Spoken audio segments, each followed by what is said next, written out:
Heroic kids TV को subscribe करना न भूलें ताकि आप हर नई कहानी से आगाह रह सकें। एक खूबसूरत और सरसब्ज जंगल में चिड़िया और दीगर छोटे परिंदे एक बड़े दरख्त पर अपना घर बनाए हुए थे। ये दरख्त जंगल के वस्त में वाक़े था और इस पर सब्ज पत्ते, रंग बरंगे फूल और मीठे फल लगे हुए थे। इस दरख्त की शाखों पर चिड़ियों के घोंसले थे, जहां वो अपने अंडे देती थीं और अपने बच्चों को पालती थीं। चिड़िया, जिसका नाम गोरी था, अपनी जिंदगी बहुत खुशी से गुजार रही थी। वो हर रोज सुबह सवेरे उठती, चहचहाती और अपने घोंसले को संवारती। गोरी की दो खूबसूरत बच्चियां थीं, जिनके परों पर हल्की हल्की सफेदी थी और उनकी आंखों में चमक थी। गोरी अपनी बच्चियों से बेहद मोहब्बत करती थी और उनकी हिफाजत के लिए हर वक्त तैयार रहती थी। एक दिन गोरी अपने घोंसले में आराम कर रही थी कि अचानक दरख्त की जड़ों के पास से एक लंबा सांप नमूदार हुआ। सांप की आंखों में खतरनाक चमक थी और उसकी जबान बार बार बाहर आती जाती थी। सांप ने दरख्त के अर्ध गर्द अपना रास्ता बनाया और आहिस्ता आहिस्ता दरख्त पर चढ़ने लगा। गोरी ने सांप को देखते ही फौरन समझ लिया कि उसकी नीयत खराब है। वो अपने बच्चों की हिफाजत के लिए बेहद परेशान हो गई। सांप दरख्त पर चढ़ता जा रहा था और गोरी का दिल जोर जोर से धड़क रहा था। गोरी ने जल्दी से अपने परों को फैलाया और अपने बच्चों को छिपाने की कोशिश की, लेकिन वो जानती थी कि सांप के सामने ज्यादा देर तक मुकाबला नहीं कर पाएगी। गोरी ने हिम्मत न हारी और अपनी अक्ल का इस्तेमाल करते हुए सांप को धोखा देने का फैसला किया। उसने फौरन सांप को मुखातब करते हुए कहा, ऐ सांप भाई, तुम कहाँ जा रहे हो? सांप ने चिड़िया की बात का जवाब देते हुए कहा, मैं तो बस यहाँ से गुजर रहा हूँ और तुम्हारे बच्चे देखने आया हूँ।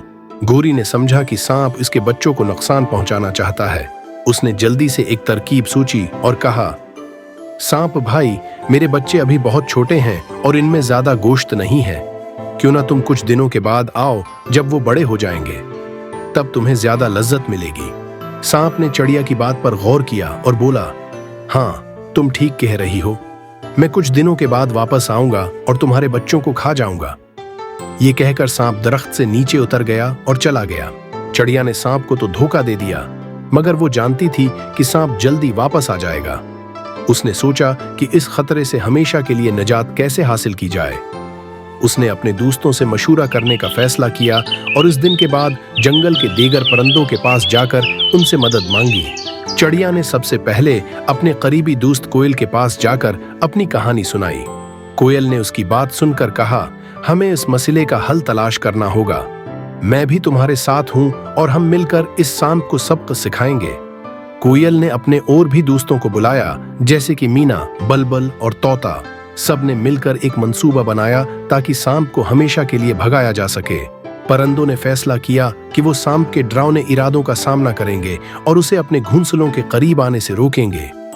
सब परिंदे अपने अपने घोंसलों के अर्ध गर्द इकट्ठे हो गए और सांप की आमद का इंतजार करने लगे।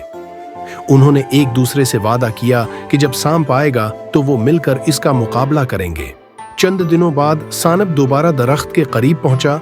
वो दोबारा दरख्त पर चढ़ने की कोशिश करने लगा ताकि गोरी के बच्चों को पकड़ सके, लेकिन इस दफा परिंदे तैयार थे। जैसे ही सांप दरख्त पर चढ़ने लगा, परिंदों ने जोर जोर से चहचहाना शुरू कर दिया। उनकी आवाजों ने पूरे जंगल में शोर मचा दिया। सांप परिंदों के शोर से परेशान हो गया और उसने देखा कि सब परिंदे एक साथ हैं। उन्होंने अपनी चोंचों से सांप पर हमला किया और उसके जिस्म को नोचने लगे। सांप परिंदों की तादाद देखकर घबरा गया और उसने वहां से भागने की कोशिश की, लेकिन परिंदे उसे छोड़ने के मूड में नहीं थे। परिंदों ने मिलकर सांप को इस कदर डराया कि वो अपनी जान बचाने के लिए वापस दरख्त से नीचे उतर गया और जंगल से भाग निकला। सांप ने दिल में तय किया कि वो कभी भी इन परिंदों के घोंसलों के करीब नहीं जाएगा। परिंदों ने अपनी अक्ल और बहादुरी से सांप को भगाया और अपने बच्चों को बचा लिया। जंगल के परिंदे और दीगर जानवर इस फतह पर बेहद खुश थे। उन्होंने गोरी और उसके दोस्तों की अक्लमंदी और बहादुरी की तारीफ की। गोरी को फख्र था कि उसने अपने बच्चों को बचा लिया और उसके दोस्तों ने भी उसका साथ दिया। ये कहानी हमें ये सबक देती है कि दोस्तों के साथ मिलकर हम किसी भी खतरे का मुकाबला कर सकते हैं। चिड़िया गोरी ने अपनी अक्ल और दोस्तों की मदद से अपने बच्चों को सांप के खतरे से बचा लिया। इस कहानी से हमें दोस्ती और बहादुरी की अहमियत का पता चलता है। परिंदों की इस कहानी से हमें ये सबक मिलता है कि मुश्किलात के वक्त हिम्मत और दोस्ती ही वो हथियार हैं जिनकी मदद से हम हर मसले का हल निकाल सकते हैं। अगर हम अक्ल से काम लें और अपने दोस्तों की मदद लें तो कोई भी हमें शिकस्त नहीं दे सकता। ये कहानी बच्चों को सिखाती है कि मुश्किलात के वक्त कभी भी हिम्मत नहीं हारनी चाहिए और हमेशा अक्ल से काम लेना चाहिए।